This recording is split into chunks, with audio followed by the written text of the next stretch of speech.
বাম যুবদের ব্রিগেড সমাবেশ, কি বলবেন, জানেন কি বিষয়টা? হ্যাঁ, যতটুকু আপনারা জানিয়েছেন বা যতটা আপনারা জানিয়েছেন মিডিয়ার মাধ্যমে অতটাই জেনেছি, ওর থেকে বেশ কিছু নয়। অবশ্যই আমরা প্রত্যেকটা লড়াই যারা বিজেপি এবং তৃণমূলের বিরুদ্ধে যারা লড়াই করছে সেই লড়াইয়ের আমরা আর হয়তো ফিজিক্যালি না থাকলে মেন্টালি তাদের সাথে আমরা সাপোর্ট করছি। অবশ্যই আজকে বামেদের ডিআইএফআই এর পক্ষ থেকে ব্রিগেড ডেকেছে, আশা করব সাফল্যের সাথে তার প্রোগ্রাম শেষ করবে এবং কোনো একটা দিশা বাংলার মানুষকে দেখাবে। মানে আমন্ত্রণ পত্র পেয়েছিলেন? না না না, কোনো ব্যাপার না, এটা তো সংযুক্ত মোর্চার ব্রিগেড নয় যে আমন্ত্রণ করতেই হবে, এই ধরনের কোনো ব্যাপার না। এটা ডিআইএফআই করছে, তাদের একান্ত ব্যাপার এটা। ওভারঅল বিষয়টাকে নিয়ে কি বলবেন, মানে এই যে তাদের যে ব্রিগেড সমাবেশ? দেখুন, আমি আবারও রিপিট করছি, বিজেপি এবং তৃণমূলের বিরুদ্ধে যারা লড়াই আছে তাদের লড়াইকে আমরা কুর্নিশ জানাচ্ছি। ব্রিগেডে হয়তো ফিজিক্যালি প্রেজেন্ট না থাকলেও মেন্টালি প্রেজেন্ট থাকছে ওখানে। ওই ব্রিগেড সমাবেশে যেটা হচ্ছে আজকে তার সফলতা কামনা করছি এবং আশা করব আজকের ব্রিগেডের ময়দানে ডিআইএফআই যেটা ডেকেছেন এখান থেকে একটা দিশা বাংলার মানুষকে দেবে। কুণাল ঘোষ মন্তব্য করেছেন যে এই ব্রিগেড করে লাভ নেই, কারণ তারা তো একা লড়তে পারবে না, যদি ক্ষমতা থাকে 42টা লড়ে দেখুক, বামেরা পুরোই হারবে। কুণাল ঘোষ কি বলছেন সেটার জন্য লেফট কি করবে সেটা তো আমি বলতে পারি না, তবে কুণাল ঘোষ মহাশয়ের বক্তব্যকে লেফট পাত্তা দেবে না এটাও আমি ভরসা করি।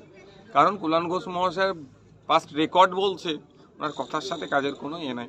একটা সময় বলেছিল কালীঘাট নিয়ে অনেক কথা বলেছিল, আজকে সেই কালীঘাটেরই চাটুকারিতা করছে। সুতরাং কুণাল ঘোষের কথাটাকে বাংলার মানুষ পাত্তা দেয় না। কুণাল ঘোষকে তৃণমূল কংগ্রেস রেখেছে শুধুমাত্র ওই হই হুল্লোড় করানোর জন্য। কাউকে দিয়ে তো কিছু অপসংস্কৃতির প্রচার করাতে হবে, সেটা কুণাল ঘোষের মাধ্যম দিয়ে করিয়ে নিচ্ছে।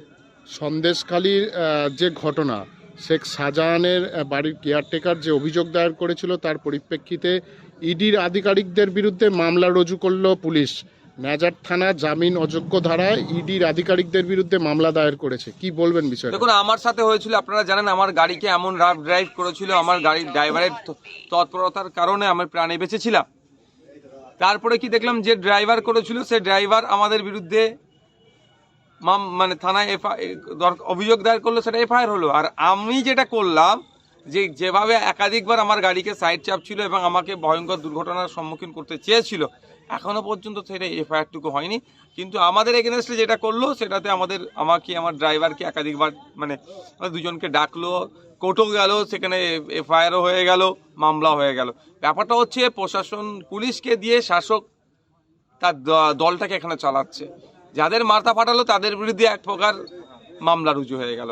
দেখুন, ব্যাপারটা হচ্ছে এই অন্যায় বেশি দিন টিকবে না, বেশি দিন থাকবে না। বাংলার মানুষ দেখতে পাচ্ছে যেখানে রেশন দুর্নীতি প্রায় 20,000 কোটি টাকার কত গল্প উঠে আসছে, আরও বাড়তে পারে।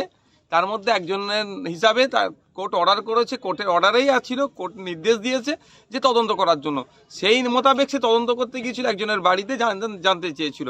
এটা তো অপরাধের কি আছে? আমরা কদিন আগেই তো দেখলাম মদন মিত্রের বাড়ি, ফিরহাদ হাকিমের বাড়ি গিয়ে তল্লাশি হয়েছিল, আবার খালি হাতে ফিরে এসেছে। তো শাহজাহান সাহেবের বাড়িতে গিয়ে তল্লাশি করতো, যদি অনৈতিক কিছু না থাকতো খালি হাতে ফিরে আসতো। এভাবে সাধারণ মানুষকে আর পার্টির লোককে নিয়ে যেভাবে অন্যায় হয়েছে, বিচার ব্যবস্থাকে প্রভাবিত করার চেষ্টা হচ্ছে, বিচার ব্যবস্থাকে বাধা দেওয়ার চেষ্টা হচ্ছে, এর জবাব কিন্তু আগামী দিনে ওই মানুষগুলোকে দিতে হবে।